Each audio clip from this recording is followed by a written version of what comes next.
자, 한 주간이 지났습니다. 여러분 어떻게 지내셨는지 궁금하네요.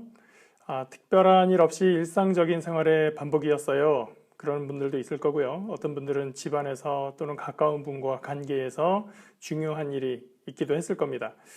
어떤 큰 어려움을 지나고 나면 그저 아무 특별한 일 없이 하루를 무사히 보낸 것만으로도 크게 감사할 수도 있고요. 큰 일을 겪을 때 믿음으로 큰 힘을 얻게 되면 그것도 감사한 일입니다. 길다면 길게 또 짧다면 짧게 보낸 한 주간에 감사할 수 있으면 좋겠습니다. 오늘은 구약 1권 제1부 네 번째 시간입니다. 우리 암송 구절 있죠? 지금쯤 다 외우셨을까요? 한번 암송해 보겠습니다. 하나님이 이르시되 우리의 형상을 따라 우리의 모양대로 우리가 사람을 만들고 그들로 바다의 물고기와 하늘의 새와 가축과 온 땅과 땅에 기는 모든 것을 다스리게 하자 하시고 하나님이 자기 형상 곧 하나님의 형상대로 사람을 창조하시되 남자와 여자를 창조하시고. 자, 이렇게 하나님의 형상대로 지음받은 아담과 하와가 에덴 동산에서 범죄하여 추방되는 과정에 대해서 지난 시간에 살펴봤습니다.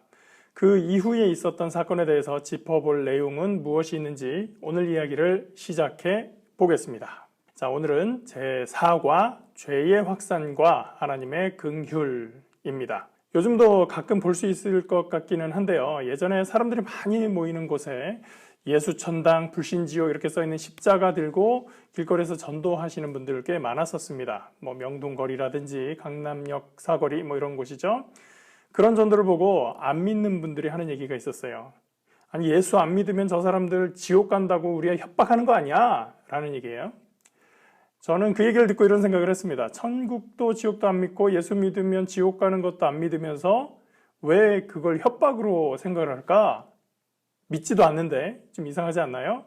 오히려 그걸 듣고 협박이라고 생각하고 무섭다고 생각하면 오히려 천국과 지옥에 대해서 믿게 되고 언젠가 다시 구원의 자리에 오게 될 사람이 아닐까, 그런 생각을 좀 해봤습니다. 관련된 질문인데요. 여러분 중에서 교회가 죄에 대한 얘기를 가급적 하지 않아야 될까요? 라고 질문했을 때 맞아요, 좀 안 했으면 좋겠어요 라고 대답할 분들은 별로 없을 거라고 저 혼자 한번 생각해 봤습니다.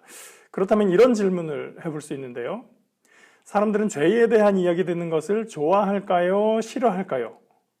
죄라든지 심판이라든지 이런 말을 하면 아까 어떤 사람들이 말하는 것처럼 협박이 되고 무서워하게 될까요? 그래서 더 많은 사람들이 더 열심히 교회 나오고 더 열심히 헌금하게 될까요? 그런 면이 전혀 없다고는 할 수 없겠지만 현상적으로 보면 죄라든지 심판이라든지 이런 것들을 얘기하는 것보다 긍정의 힘, 적극적인 노력 이런 얘기 하는 것이 더 사람들한테 긍정적으로 전달이 되는 것 같고 그걸 더 많이 좋아하는 것 같아요. 조엘 오스틴의 긍정의 힘이라는 책이 교회 다니는 사람 아니고 일반 사람들한테도 굉장히 많이 인기가 된 적이 있었습니다. 저도 그 책 혹은 조엘 오스틴의 그 설교를 통해서 많이 위로를 받기도 했었는데 그러면서 뭔가 좀 빠져있다라는 생각을 했었어요. 뭐가 빠져 있었지 하고 가만 보니까 그 내용의 전체는 뭐냐면 하나님께서 우리를 사랑하시니까 잘 되게 해주실 거야. 그게 메시지의 전체예요. 그 내용 중에는 십자가도 없고 보혈도 없고 예수님께서 당하신 고통도 없고 그것 때문에 우리를 용서하시기 위해서 흘리셨던 그 마음 이런 것도 없이 또 우리가 어떻게 기도해야 되는지 어떻게 훈련받아야 하는지 어떻게 주님 앞에 나가야 하는지 그런 내용이 전혀 없더라는 거죠. 그저 하나님께서 여러분에게 호의를 베푸실 겁니다. 그냥 여러분들이 서로 좋은 마음을 가지고 이웃에게 잘 대해주면 그것이 다시 여러분에게 돌아올 것입니다. 왜냐하면 하나님이 여러분들이 잘 되길 원하시니까요. 이런 정도뿐이라는 것이죠. 그런데 사람들은 그걸 더 좋아합니다. 죄를 이야기해서 트라우마를 건드리지도 않고 상처를 떠올리게 하지도 않는 걸 좋아하고 그래서 더 많은 사람들이 그 교회에 가게 되는 겁니다. 죄를 빼면 진정한 복음이 될 수가 없습니다. 때로는 인기가 없더라도 우리는 죄에 대해 알고 나를 돌아보고 반성하고 회개해야 됩니다. 그래서 하나님이 지으신 창조의 본질에 더 가깝게 다가갈 필요가 있는 것이죠.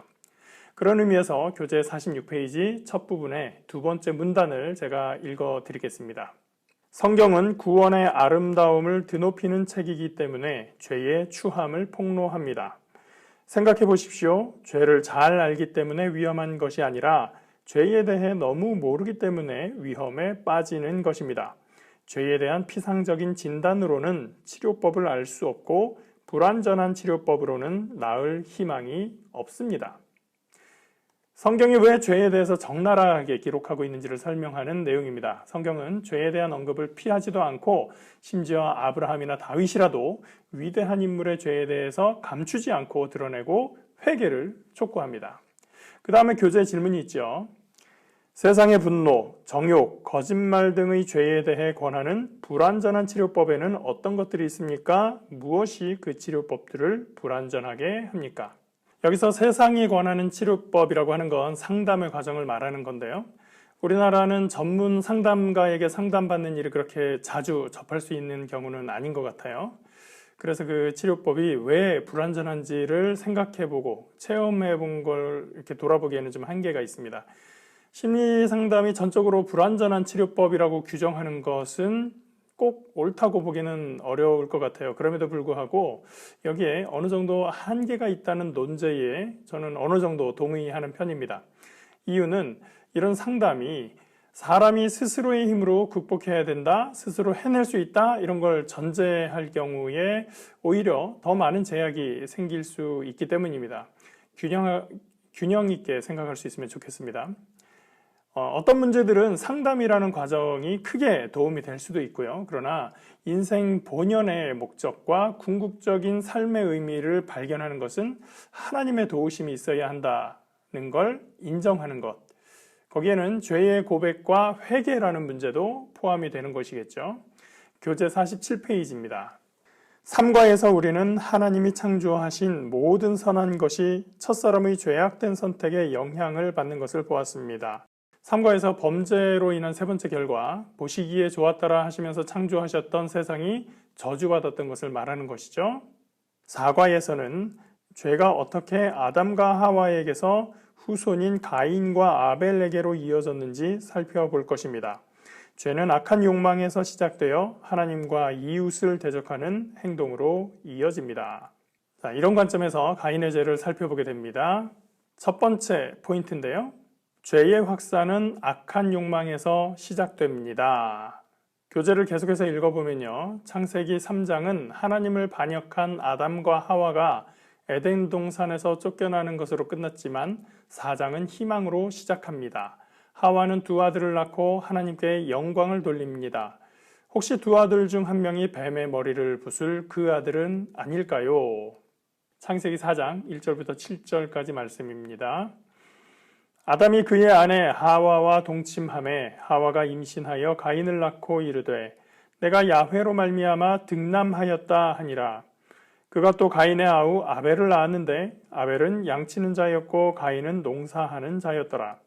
세월이 지난 후에 가인은 땅의 소산으로 제물을 삼아 야훼께 드렸고 아벨은 자기도 양의 첫 새끼와 그 기름으로 드렸더니 야훼께서 아벨과 그의 제물은 받으셨으나 가인과 그의 제물은 받지 아니하신지라. 가인이 몹시 분하여 안색이 변하니 야훼께서 가인에게 이르시되 네가 분하여 함은 어찌 됨이며 안색이 변함은 어찌 됨이냐. 네가 선을 행하면 어찌 낯을 들지 못하겠느냐. 선을 행하지 아니하면 죄가 문에 엎드려 있느니라. 죄가 너를 원하나 너는 죄를 다스릴지니라. 여러분 잘 아시는 가인과 아벨의 제사에 대한 내용입니다. 우선 3절에서 아담과 하와가 아들을 얻습니다. 그 기쁨을 야훼로 말미암아 득남하였다. 그래서 가인이라는 이름을 지어주죠. 가인이라는 이름의 뜻은 얻었다라는 뜻입니다. 몇 단어 안 되지만 이 1절만 읽어도 그 안에 즐거움이 막 넘치는 것 같지 않습니까? 2절로 넘어가면 또 가인의 아우 아벨이 태어납니다. 두 사람은 하나님이 아담에게 이제는 얼굴에 땀을 흘려야 먹을 수 있다라고 하신 그 말씀을 이어받아서 얼굴에 땀 흘리는 일을 각자 갖게 되죠. 가인은 농사를 하고 아벨은 양을 키웁니다. 여기까지, 그러니까 2절까지 분위기는 그렇게 나쁘지 않아요. 그리고 역사적인 사건, 가인과 아벨의 제사로 진행됩니다. 두 사람이 각각 제사를 드렸는데 하나님이 가인의 제사를 받지 않으십니다. 이 일로 가인이 몹시 분하고 안색이 변하죠. 그런데 그 다음에 하나님의 말씀을 보면 아주 특이한 걸 발견할 수 있습니다. 7절인데요. 네가 선을 행하면 어찌 낯을 들지 못하겠느냐? 선을 행하지 아니하면 죄가 문에 엎드려 있느니라. 죄가 너를 원하나 너는 죄를 다스릴지니라. 우선 앞부분 네가 선을 행하면 어찌 낯을 들지 못하겠느냐? 앞에서 본 것 같은 장면 아닌가요? 정확히 일치하지는 않는 그런 묘사인데요. 아담과 하와가 범죄하고 하나님의 낯을 피해서 숨어있는 장면과 오버랩되고 있습니다. 여기서 또 한 가지 주목할 점이 있습니다. 우리가 가인의 범죄를 보통 살인이라고 제일 먼저 생각을 하죠. 근데 이미 그 전에 가인의 범죄가 있었다고 말해주는 장면이라는 거예요. 히브리서를 보면 좀 더 명확해집니다. 히브리서 11장 4절 말씀인데요. 믿음으로 아벨은 가인보다 더 나은 제사를 하나님께 드림으로 의로운 자라 하시는 증거를 얻었으니 하나님이 그 예물에 대하여 증언하심이라. 그가 죽었으나 그 믿음으로써 지금도 말하느니라. 하나님이 가인의 제사는 받지 않으신 이유, 아벨의 제사를 받으신 이유는 그 제사에 있었던 거예요. 구체적으로는 예물에 관한 문제였다는 겁니다. 하나님이 그 예물에 대해서 증언하심이라. 혹시 아벨의 제사는 피의 제사를 드려서 옳은 것이었고 가인의 제사는 피가 없는 제사라 잘못된 것이었다, 그런 설명을 들으신 분들 있을지 모르겠습니다. 저도 옛날에 그렇게 배운 기억이 있거든요.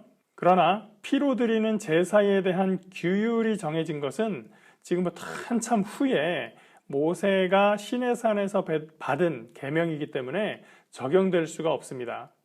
그러면 예물에 관해서 뭐가 문제였을까? 그건 정확히 알 수는 없습니다. 성경에 기록해 주지 않으니까요.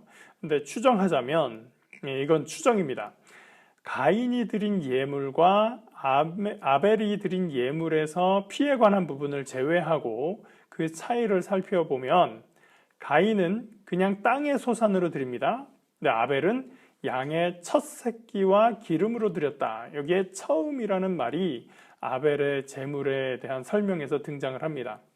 이 단어 안에서 아벨은 제물을 구별하여 드린 흔적이 보이고 가인은 그냥 가진 걸 드린 그런 모양새로 보이고 있는 거죠. 추정을 하나 더 한다면 아벨이 제사를 드리기 위해서 형한테 수확물을 좀 주세요 라고 했거나 내 양을 줄 테니 좀 바꿔요 라고 했는데 가인이 거절한 거 아닐까? 왜냐하면 히브리서에서는 분명히 가인이 선을 행하지 않았다라고 하거든요. 그 제물을 준비하는 과정에서 이미 가인의 악한 마음이 있었다는 것이 보이는 거죠.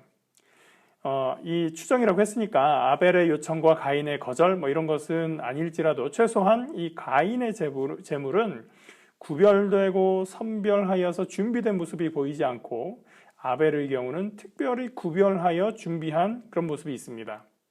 하나님에 대한 두 사람의 마음, 그것을 믿음이라고 말한다면 하나님에 대한 두 사람의 믿음의 표현이 제물의 준비에서부터 드러났고, 그래서 하나님이 가인의 제사는 받지 않으셨다라고 볼 수 있는 충분한 이유가 있습니다.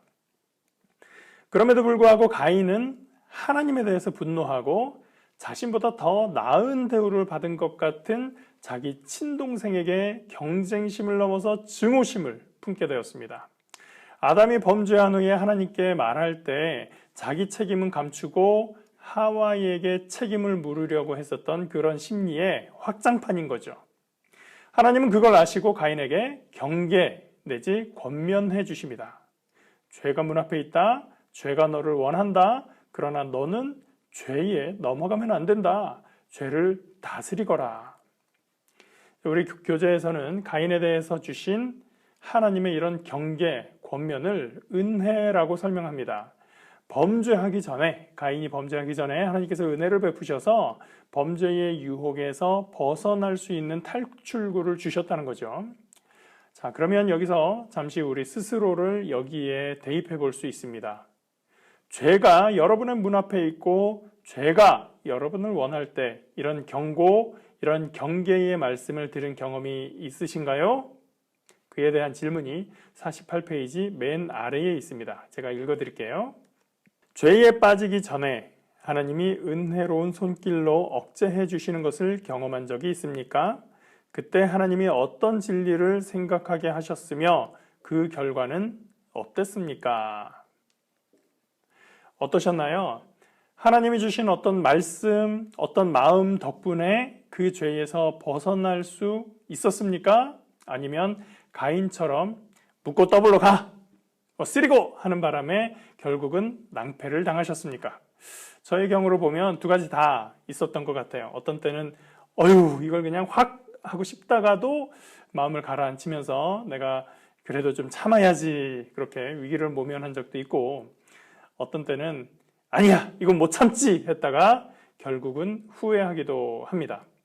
제가 보니까 제일 조심해야 할 때가 욱 하고 가슴에서 뭐가 막 끓어오를 때인 것 같습니다. 사람이 흥분하면 눈에 뵈는 게 없고 그러면 꼭 실수하게 되어 있거든요.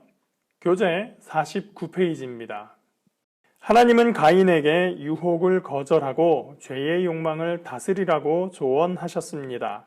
죄를 다스림으로써 올바로 행동하라. 죄의 명령에 굴복하지 말라. 유혹에 직면할 때 우리는 마음속에서 메아리치는 하나님의 음성을 들을 수 있습니다. 그러나 하나님의 조언에도 불구하고 가인은 아벨을 죽였습니다. 우리는 악한 욕망들이 어떻게 우리와 전쟁을 벌이고 어떻게 우리를 죄악된 행동으로 끌고 가는지 잘 압니다.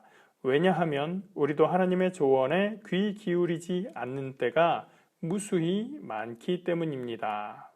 여기서 악한 욕망이란 죄에 대한 욕망을 말하는 거예요. 내가 원하는 일이긴 하지만 나쁜 행동이라 할 만한 일에 대한 욕망이죠. 그 욕망을 실행하게 되면 그것이 바로 죄입니다. 죄의 가능성이 죄의 실현으로 바뀌게 되는 겁니다. 오른쪽 박스 안에 글도 읽어드리겠습니다. 위대한 신학자로 일컬어지는 어거스틴, 원래의 라틴어 이름으로는 아우구스티누스가 했다는 말입니다. 누구든 미워하는 자는 살인자입니다. 독약을 준비했거나 죄를 짓지 않고 단지 미워만 했습니까? 당신은 누구보다 먼저 당신 자신을 죽인 것입니다. 미워하는 마음이 있는데 차마 실행은 못하고 마음속으로 저주하고 분노하는 마음만 가지고 있으면서 참고 있다. 그렇다면 그것은 자신을 죽인 것이다. 이렇게 아주 강한 어조로 말한 건데요. 정신분석학에서 억압이라는 용어가 있는데 바로 이런 경우를 얘기하는 겁니다. 용서하고 툴툴 털어버리든지 해서 이제 그 일이 내 마음속에 남지 않아야 되는데 그렇게 하지 못하고 참기만 하다 보면 그게 나의 마음을 짓눌러서 언젠가는 다른 모습으로 자신이나 다른 사람을 파괴하는 방식으로 터져나오게 되는 거예요. 정신분석이 프로이트에서 시작해서 불과 150년이 안 된 분야인데요. 그런데 4, 5세기에 활동한 이 아우구스티누스, 어거스틴이라는 사람이 이런 식견을 갖추고 있다는 것이 굉장히 놀랍습니다. 그래서 위대한 신학자라 할 만하다라는 생각이 듭니다. 그 다음에 있는 내용들은 한 번씩 읽어보시고 박스 안의 내용도 한 번씩 체크해 보셔도 좋겠습니다. 이제 두 번째 포인트입니다. 죄의 확산은 이웃을 대적하는 행동으로 이어집니다. 창세기 4장 8절부터 12절 본문 제가 먼저 읽어드리겠습니다. 가인이 그의 아우 아벨에게 말하고 그들이 들에 있을 때에 가인이 그의 아우 아벨을 쳐 죽이니라. 야훼께서 가인에게 이르시되 네 아우 아벨이 어디 있느냐? 그가 이르되 내가 알지 못하나이다. 내가 내 아우를 지키는 자니이까. 이르시되 네가 무엇을 하였느냐? 네 아우의 핏소리가 땅에서부터 내게 호소하느니라.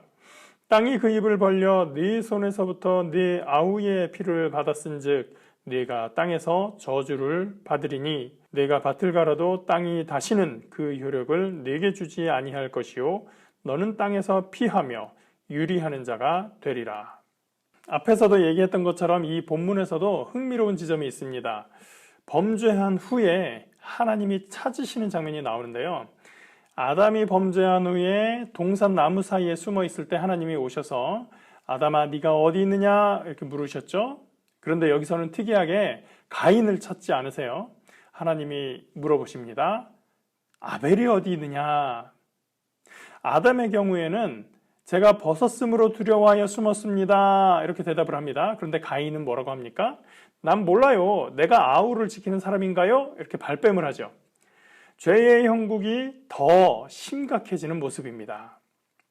적어도 아담은 범죄했을 때 숨기는 했지만 하나님을 대면했을 때 솔직하기는 했습니다. 제가 두려워서 숨었어요. 그런데 가인에 와서는 부인하고 거짓말합니다. 교재에서 좋은 지적을 해주는데요. 50페이지 성경 말씀 아래에 있는 문단입니다. 가인은 죄의 욕망을 행동으로 옮겨 죄 없는 동생을 죽였습니다. 사탄이 울부짖는 사자처럼 가인에게 덤벼들려고 기다렸듯이 가인도 아벨에게 그렇게 했습니다. 그 다음에 무슨 일이 일어났는지 주목해 봅시다. 하나님은 가인이 죄를 짓기 전에 그에게 조언하러 오셨을 뿐 아니라 가인의 범죄 후에도 먼저 찾아오셨습니다. 하나님은 가인에게 회개할 기회를 주고자 그에게 말을 거셨습니다. 가인아, 네 동생 아벨이 어디 있느냐? 네가 무슨 짓을 했느냐? 우리에게도 마찬가지입니다. 우리가 죄를 지을 때 하나님은 비난부터 하지 않으십니다. 회개하라고 부드럽게 초청하십니다. 유혹받을 때는 죄에 저항하라 하시고 범죄의 순간에는 회개하고 하나님께로 돌아갈 기회를 주십니다. 안타깝게도 가인은 회개하지 않았고 거짓말과 질문, 나는 모릅니다. 내가 내 형제를 지키는 자이니까 이것으로 증오에 가득 찬 냉담한 마음을 드러냈습니다. 하나님께서 우리에게 죄를 짓지 않을 기회를 주시고 또 우리가 거기에 실패했을 때도 먼저 죄책을 묻지 않으시고 회개로 초청하신다는 내용은 우리에게 위로가 됩니다. 그런데 죄가 드러났을 때 아담은 변명했고 가인은 거짓말합니다. 사건의 전말이 빤히 보이는데 다 알고 있는데 이런 모습이 보이면 저라도 우리 여러분들이라도 좀 미운 마음이 들 거예요. 그 다음에 질문 두 가지 우리 넘어가도록 하고요. 51페이지 첫 번째 문단입니다. 하나님의 저주가 가인의 정체성의 핵심에까지 침투했습니다. 가인은 농부로서 땅을 경작하는 사람이었습니다. 그러나 이제 그럴 수 없게 되었습니다. 이제는 가인이 과거에 항상 했던 것, 잘 알고 탁월함을 발휘했던 것을 하더라도 노력의 대가가 없을 것입니다.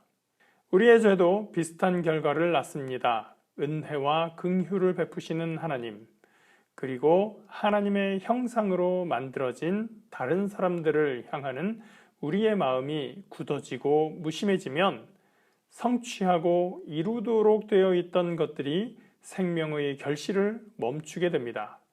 나의 정체성의 근간이었던 것이 나를 공허와 절망에 빠지게 할 것입니다. 자, 이렇게 죄의 결과는 우리 스스로에게 결국은 돌아오게 되어 있어요. 그러면 그 전에 일상이던 것들이 모두 무너지게 되고 엉망이 됩니다. 책에서는 그것을 이제 생명의 결실을 멈추게 된다라고 했는데 이런 모든 생산적인 일이 중단되어 버리는 것이 현실입니다. 자, 이제 가인은 범죄를 실행했고 그 죄는 하나님 앞에 드러났습니다. 죄를 짓기 전에는 하나님께서 죄를 다스려야 돼 주의를 주시고 권면하셨지만 죄를 지은 후에는 회개로 가인을, 죄인을 초청하셨습니다. 그런데 그 모든 것이 거부되었습니다. 이제 어떻게 될까요? 51페이지 두 번째 질문 아래에 있는 문단입니다. 깊은 죄와 반역 가운데 있는 우리에게 소망이 있을까요? 유혹만 받고 아직 죄의 욕망을 실행하지 않았을 때는 하나님의 조언이 직설적이었습니다. 죄의 욕망을 죽여라. 그것을 다스려 올바로 행동하라. 그것에 저항하고 굴복하지 말라. 그러나 범죄 후의 해결책과 조언과 소망은 무엇일까요? 무수한 실패 앞에서 우리는 어떻게 해야 할까요? 하나님의 조언을 공허한 죄의 약속과 맞바꾸고 난 다음에는 어떻게 해야 할까요? 다시는 하나님을 찾지 못하도록 우리를 마비시키는 죄책감과 수치심에서 벗어나는 방법은 무엇일까요? 단순히 실패하지 마라고 말하는 것으로는 충분하지 않습니다. 복음은 우리가 실패한 후 무엇을 해야 하는지 가르쳐 줍니다. 그리고 하나님이 어떻게 흠있고 죄 지은 사람들을 구원해 하나님 나라를 위해 사용하시는지를 우리에게 말해 줍니다. 우리가 죄로 인해 실패한 이유, 하나님의 심판을 받은 이유, 우리는 이제 어떻게 해야 할 것인가? 이제 세 번째 포인트로 연결됩니다. 죄의 확산은 오직 하나님의 긍휼과 약속으로 방지됩니다. 창세기 4장 13절부터 26절까지입니다. 다 읽지는 않고 중간에 생략이 있어요. 읽어드리겠습니다. 가인이 야훼께 이르되 내 죄벌이 지기가 너무 무거우니이다. 주께서 오늘 이 지면에서 나를 쫓아내시온즉 내가 주의 낯을 배웁지 못하리니 내가 땅에서 피하며 유리하는 자가 될지라 무릇 나를 만나는 자마다 나를 죽이겠나이다. 야훼께서 그에게 이르시되 그렇지 아니하다. 가인을 죽이는 자는 벌을 7배나 받으리라 하시고 가인에게 표를 주사 그를 만나는 모든 사람에게서 죽임을 면하게 하시니라. 가인이 야훼 앞을 떠나서 에덴 동쪽 놋 땅에 거주하더니 그리고 25절입니다. 아담이 다시 자기 아내와 동침하매 그가 아들을 낳아 그의 이름을 셋이라 하였으니 이는 하나님이 내게 가인이 죽인 아벨 대신에 다른 씨를 주셨다 함이며 셋도 아들을 낳고 그의 이름을 에노스라 하였으며 그때의 사람들이 비로소 야훼의 이름을 불렀더라. 교재를 계속 볼까요? 가인이 눈물을 흘리며 슬퍼하고 있습니다. 그러나 후회의 눈물은 회개의 눈물과 다릅니다. 그리고 질문, 가인이 한 말에서 그의 눈물의 회개가 아니라 후회로 인한 것이라는 증거들을 찾아보십시오. 한번 찾아보시겠어요? 찾아보시죠. 자, 가인의 답변을 보면 모든 것이 나에 관한 것입니다.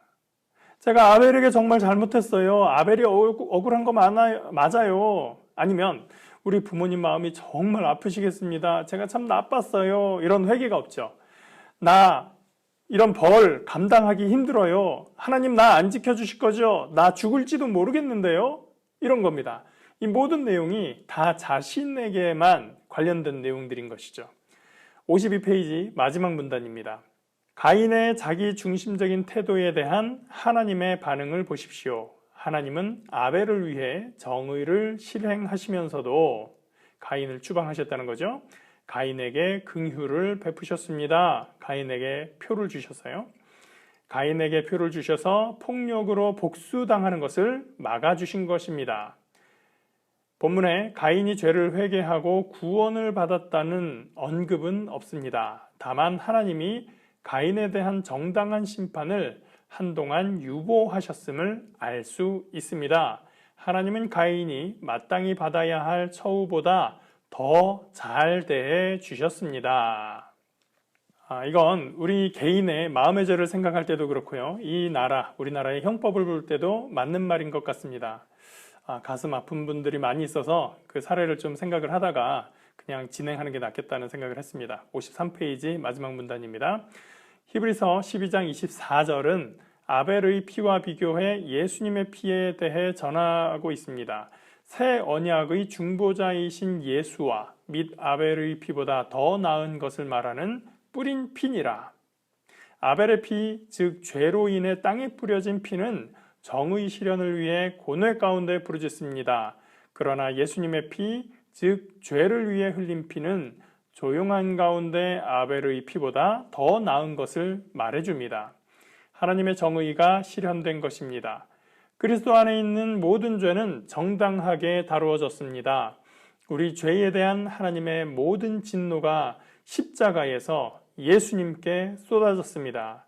하나님은 창세기 3장에서 하신 약속을 신실하게 지키셨습니다. 아들을 보내 뱀의 머리를 부수어 이제는 정말로 죄를 이길 수 있게 하셨습니다. 자, 이제 결론입니다. 하나님이 약속하신 긍휼은 죄를 이깁니다. 그러므로 우리는 하나님께 구원과 사명 감당을 위한 능력을 구해야 합니다. 그리스도인인 우리는 가인의 모습을 통해 자신을 보지만 또한 십자가의 빛 안에서도 자신을 봅니다. 하나님은 죄에 대한 진노를 십자가에 쏟아 부으심으로써 온전한 의를 나타내셨습니다. 또한 십자가에 매달리신 아들을 통해 우리에게 은혜를 베푸심으로써 온전한 긍휼을 나타내셨습니다. 우리는 용서하시는 하나님, 변화시키시는 하나님, 회개의 기회를 주시는 하나님을 사람들에게 알림으로써 죄의 확산을 늦출 수 있습니다. 지난 시간에 보면 아담의 범죄로 시작해서 하나님의 은혜로 마감을 합니다. 무슨 은혜냐? 용서와 구원의 소망이었죠. 원시복음이라고 하는 거요.